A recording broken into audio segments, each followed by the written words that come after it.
Again, I'm saying Patanjali is a moment in time.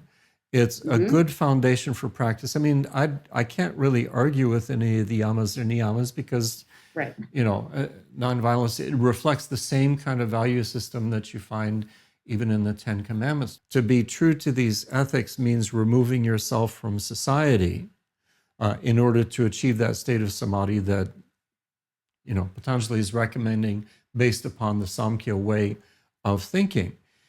If you don't choose to go that path and you want to be involved in the rest of society, just like Sean Korn was saying, Patanjali gives her a good sense of foundation and she wants to be involved in life. Well, once you start to get involved in the community and other people, it involves recognizing values of community, values of how you interact with other people. It's one thing to say, do no harm to others. That's a good ethic.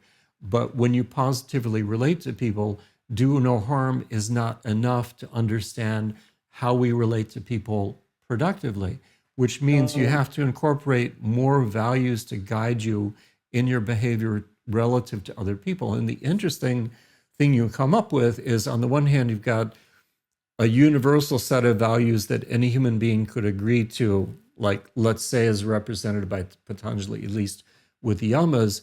But the more you start to involve yourself in the community, the more you start to get yourself involved in basically social values, essentially cultural values of interaction. And each culture at each point in history has its own way of relating to each other. And this is their ethics for good behavior. And they can be different without saying one culture's ethics are better than another. This is how we do it. And so with Patanjali's yamas and niyamas, you've got a total of 10, 5 yamas, 5 niyamas. Actually, culturally, they had 10 yamas and 10 niyamas, which were adopted later by the Natha yogis, who were part of the foundation of the Hatha Yoga tradition. I just wanted to give an example of some of these, because some of the yamas and niyamas are the same as we find in Patanjali, but the other ones address the question of the and. It's like, this is good, and what do we need to function, not just in modern society, but to function in society as a whole, because the 5 yamas are just not enough to guide your behavior. And this is where I have a problem with people with, currently we try to give a foundation for ethics in yoga, particularly in therapy, as well as yoga in general, for yoga teachers, which involves very much interaction with the rest of the world. And they say, well, we have the yamas to guide us. And I have to say that's just not enough in guiding us in the complexity of dealing with other people, especially on the level of teacher, student, therapist, patient, and all of the other dynamics that come into play with those sort of human interactions. And so among the yamas, you've got ahimsa, satyam, truthfulness in speech. So I mentioned those, nonviolence, so on and so forth. Then you get to, as a yama, kshama, which means forgiveness of the faults of others. You don't hear that in Patanjali, but if you're relating to anybody, there has to be a certain level of forgiveness in your life as really a precept that you follow as a guiding light in dealing with other people. There's dhriti, which means patience coupled with fortitude, daya, compassion or benevolence. These are a lot of the ands that are even left out by Patanjali at his time. It's like, yes, ahimsa and forgiveness, ahimsa and compassion, in which you're extending yourself to other people rather than simply demarcating yourself from your interaction with others. Yamas are how you regulate your behavior in relationship to other people, and Patanjali presents it as what you don't do. You don't create harm, you don't tell lies, you don't covet other people's possessions, but you can see in this larger, this and aspect of the yamas, there are things that you positively do in relationship to other people, such as extending compassion, extending forgiveness. This is a precept that you follow in a positive way. When you get into the niyamas, niyamas refer to how you take care of yourself, how you take care of your own well-being. It's observances for your own well-being. And this includes tapas, santosha, contentment, And then there are more cultural values like astikyam, faith in the Vedas, which is interpreted as faith in the Vedas or the Guru, which makes sense in the context of the culture then. Dana, or charity, which recognizes the oneness of life and giving charity to others. Because life is one, when you take care of others, you take care of yourself. So charity is a way of honoring yourself in honoring or taking care of others without a sense of distinction between the two. So it's, it doesn't exclude the self for the sake of selflessness. The self and the selves of others are all come together in charity. And hri, humility, which means to feel remorse at doing any wrong. That's how you take care of yourself, is to have that humility and recognize the times in which you have caused harm or done something wrongly, and actually to feel some remorse at that, which is, in important ways, it's worth contemplating how that's different from shame. Shame comes from the sense that I am irretrievably broken or imperfect or lesser or whatever. Shame is one thing. The humility by which I feel sorry for what I've done in the past and resolve to do better in the future, that's a very different thing. It's not the same. I mean, that would be in English. I think we would say, I mean, where did this come from? Like, there, by the grace of God, go I. Yeah, right? Exactly. Isn't that a little bit more, right? Yeah, it exactly. Like... And again, this is part of the culture of the time. And so Patanjali is giving us a short list where there is a much more robust list of values to follow that were available to the culture and got taken up later on by the Hatha yogis. But again, that starts to shade into the culture, Vedic values of studying the Vedas, the necessity of a guru, things that, in 21st century America, if we presented that in a yoga class, a lot of people in the class would say, wait a second, I'm not sure I want to go full Hindu here. But, within Hindu society, these were Hindu values that were being propagated, which we can certainly appreciate, but we don't necessarily feel that we would follow those values for ourselves as presented, because we're in a different time, a different culture, and different people. So there's that difficulty of moral values. The deeper you get into it, the more you get into the social values of that particular culture. And this is what's happening with Dharma in the Bhagavad Gita too, because everybody is inspired by the idea of following your Dharma. But who defined Dharma at the time of the Bhagavad Gita? It was the cultural values as espoused by the Brahmins, which you wouldn't necessarily recognize as your Dharma today, because it was so much based upon the caste system. The next one I found really fascinating is called mati, and that means to have the kind of intelligence that can reflect upon, understand, and reconcile conflicting ideas. It means being able to hold two opposing ideas in your mind at once and not have your mind be broken by that.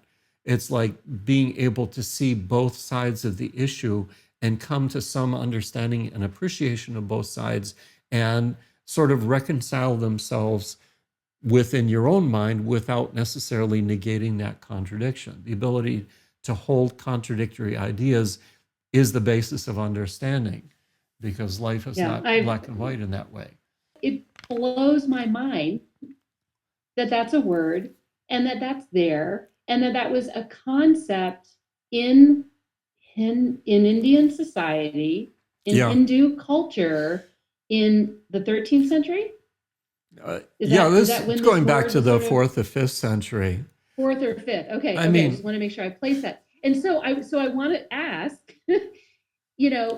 how amazing that word could be elevated right now, that concept be discussed within the yoga community. This idea of two ideas at the same time. For yoga people listening to this call, what does it look like in your mind for a brain to be broken by not being able to hold two opposing or different truths? Yeah. I mean, I'll say two things. I mean, first of all, from my experience of living in India for 7 years and for having a guru and listening to his teachings, there is within Indian culture, as I felt or observed it, a comfort with contradiction. They're okay with that. Even the way Muktananda taught, sometimes he would, on one day he would say one thing, And the next day he would say the exact opposite and have no problem with it. If he encounters somebody who's a little bit too ascetic in their approach to life and is sort of like self-denigrating, he would say, why do you hate the body so much? The body is a beautiful thing. It's a gift of God. Why don't you honor it? The next day he runs into somebody who enjoys life just a little bit too much. And he's like, why are you so attached to the body? The body's just a bag of piss and shit. What's the big deal about the body? And so he treated thought as medicine, as a corrective. If you're too much to one side or the other side of the spectrum, philosophical thought is a corrective for being too much on one extreme or the other. But when the brain gets broken, you tend to fall on one extreme and reject the opposite extreme. And you can't handle it. You push it away and you don't attempt to understand it. And there is an idea that I encountered. It was somebody that Rachel Maddow was talking to, a professor, and it very much speaks to our time. He says, there's a methodology that people follow that's called reverse verification. Commonly, to verify an idea, like even within the media, you hear an idea and then you go out to verify if it's true. You gain evidence before you say, this is what happened. You find out what really happened. You say, now I'm comfortable in saying this happened. Verification in reverse is you take a commonly accepted idea, like everybody agrees to a certain idea, and then you call that into question or even openly deny it. And that creates such mental upset for people and generates so much energy that for a lot of people, they tend to gravitate towards the person denying the idea and will hold faithfully to that idea and reject any attempts to give evidence that the original idea was true. And I mean, that's a broken brain. Exactly. Yeah, that's a broken. What you're saying. And you see that in advertising, on the internet, every ad is like, everything you've heard about this is not true, and so it's like, what you've heard about carbs or what you've heard about this or that, it's not true. Listen to me.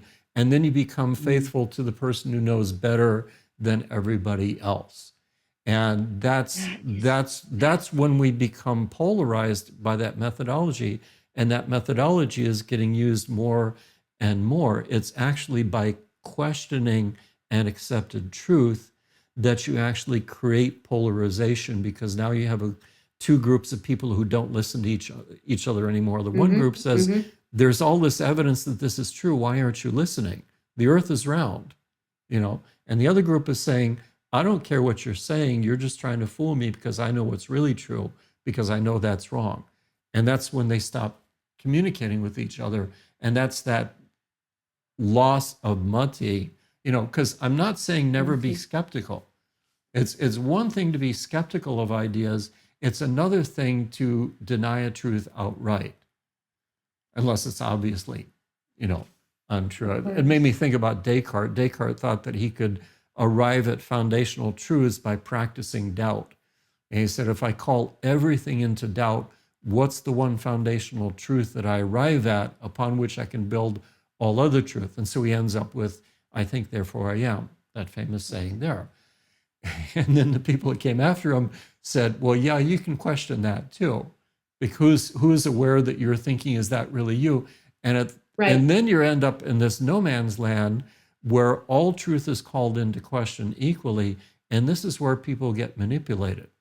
And so this element of how we take care of ourselves, niyama, through this faculty of mati or intelligence, means I can entertain opposing ideas without getting lost. And I'm also less vulnerable to manipulation than to following a charismatic cult leader who says, I have the truth, I can fix everything, everybody else is wrong, which is deeply attractive because it appeals to a sense of belonging.